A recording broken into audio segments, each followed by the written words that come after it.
They are going to start on the far side because obviously you then measure back from the finish line to get your full 5,000 meters, and this is where it comes to. So they're actually going to start on a little bit of a camber.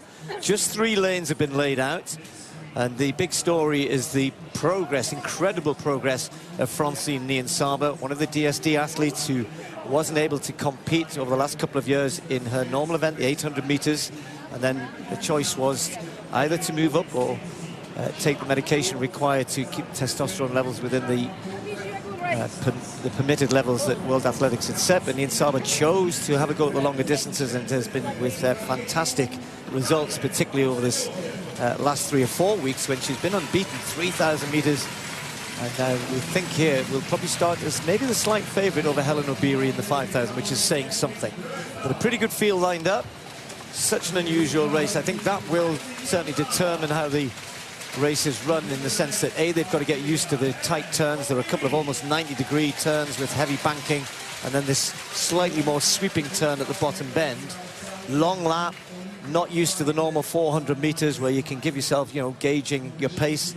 Everything else has gone out the window, all of the normal benchmarks that you have. So it's not a road race and it's not a normal track race, something in between, if you like. So the 5,000 meters, Diamond League final. Others to watch out for here, Rengeruk and Worku. Rengeruk of Kenya, Worku of Ethiopia, but especially Taye of Ethiopia, I think will give the 2 big names a run for their money. Pace is going to be set by Van Buskirk of Canada. And she'll have the job of trying to just get them going at around 70, 71 second laps for what would be a 400 meters. And I'm not even going to begin to try and work out what that is around here, but it's, I think they should be lapping in around 120, something like, excuse me, 220. Is that right, Tim? Can't be right, no. 563 meters. Yes. No, I tell you what, no, it'll be a lot more than 120 for 563 meters. Exactly. That would be if they're doing 60-second pace. I'm going to ignore that. Anyway, there's the first turn. You and I have had a walk around this, as you said. Those turns are very, very tight. They are banked, and there's a little bit of drop as you come off each of the banked turns as well. So a lot for them to think about here, and I'm sure these first couple of laps they'll just get themselves settled in and get used to the track. Basically, Steve, 563 meters into 5,000 goes 8.88 times. So this is the 0.88 of a lap, and when they come through the finish line in front of us, they'll have 8 laps to run. The pace looks fairly steady at the moment, not particularly demanding. She's been asked to go out at about 2:57 pace for the first kilometre, Kate van Buskirk, and she will do that, I'm sure. She's a very experienced pacemaker. By the way, it's a sweltering hot afternoon here in Zurich. It's quite glorious late Indian summer we're having. I suppose it's about 28 degrees here. There's a very slight breeze across the lake, but those dark glasses are very much justified for Kate Buskirk out in the lead. Steve, I'll be fascinated. You mentioned Niyonsaba and how she's been more or less unbeatable since the Games. I saw her run in Paris, what, 10, 12 days ago in the 8:19 3000, the 5th fastest in history. She has got it all. She's got enormous strength, and she's got that blistering pace over the last 100, which nobody's found an answer to. No, and I think her story, even this summer, is such an interesting one in terms of what happened in Tokyo. We're just going to break off on from this 5,000 because we will catch up with... Well, Van Buskirk, I feel a little bit sorry for her because she's a little confused here. The 1 kilometre time came up as 2:49, which is actually very fast for 5,000 meters, almost world record pace. But I think it was in the wrong place, because when she got to the finish line, she was on schedule for what was set as what we think would be the 70-71 pace. And I think she's got then she sort of wasn't sure, and she's dropped out now a little bit earlier than we were expecting.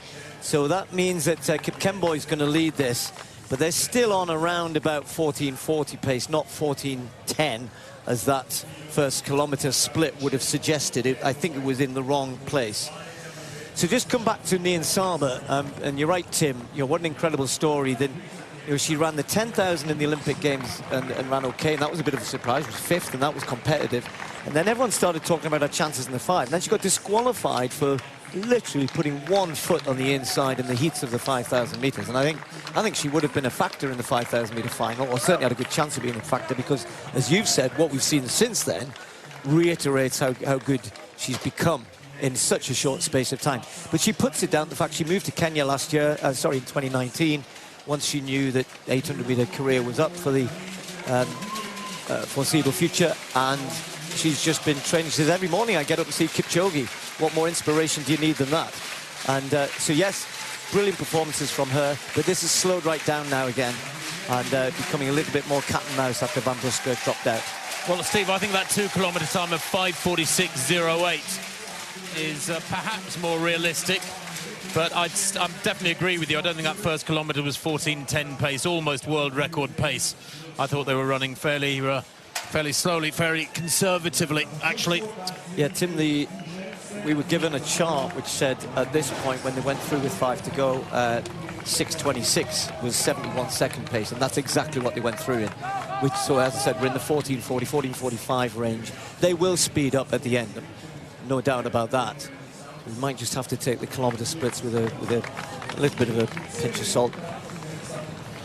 So Hellen Obiri will be running the Great North Run next Sunday, just a few days' time. It's coming Sunday? Coming Sunday, yes. So she said in a press conference yesterday, yeah, I'm onto the roads now. I don't know if she's running any other races after the Great North Run.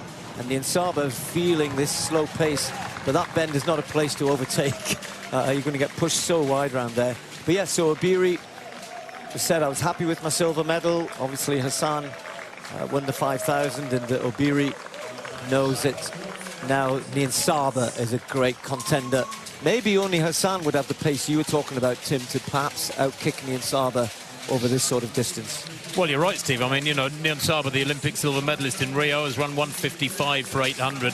Hassan has run 1:56, and obviously for about 48 hours earlier on this summer, back in June, had the world record for 10,000. So she has a similar sort of range. In fact, if not intrinsically, probably slightly better than Niyonsaba does Hassan. But Niyonsaba was very much a dialed-in 800-meter runner, not even really a 1,500-meter runner in her former guise, and she's come out this side of the pandemic. Yes, great expense and a lot of thought gone into this, but it's something different and it's pretty spectacular, you have to say that, and the crowd in front of us are certainly enjoying it. Obiri now, they've just dropped a little bit the pace, still nothing fast, really fast for these women normally, but it's hot out there. It's a completely different type of atmosphere for them as they run around the top end, around the building. That's a tight 90-degree turn with a high banking. I have to say, Ejgayehu Taye, who had only run 14:53 before the beginning of 2021, and she, behind Niyonsaba, broke the Ethiopian national record, 8:19, which says something if you're breaking Ethiopian national records at 3,000 meters. So that's something which has stood her really good stead in the second half of this season, because despite her brilliant performance in the Ethiopian trials when she ran 14:14, didn't quite live up to that at the Olympics. Finished fifth. That's no, you know, it's a brilliant field. Finished fifth, but I think that performance in Paris just showed her potential. So she now takes it on. Taye, the 21-year-old Ethiopian, as they come round now with just 2 laps to go, but that's well over 1,000 meters, so more than 2.5 laps of a normal track. And it hasn't really started to get moving here. Kipkemboi on her shoulder, Obiri just tucked in, Niyonsaba on her outside. Well, these 5 beginning to get away, and Taye just had a little glance over her left shoulder there to see what sort of damage this little surge has done. But Kipkemboi, Steve, looks quite comfortable on her shoulder, and Niyonsaba there in the orange, just loping along towards the back of the group. We know she's got several gears to go through yet. Obiri on the inside, holding that inside line and running the shortest line, if you like, around these various bends. Has such an unusual style, Obiri, really flopping with the arms. She has a long, languid stride for not a particularly tall athlete, but covers the ground so well. She is, prior to Niyonsaba of recent weeks, the big kicker, really. I was just going to ask you this question. Where would you do your kick on this? Because round about there, we think as they come around this that previous turn is about 300 to go, we think.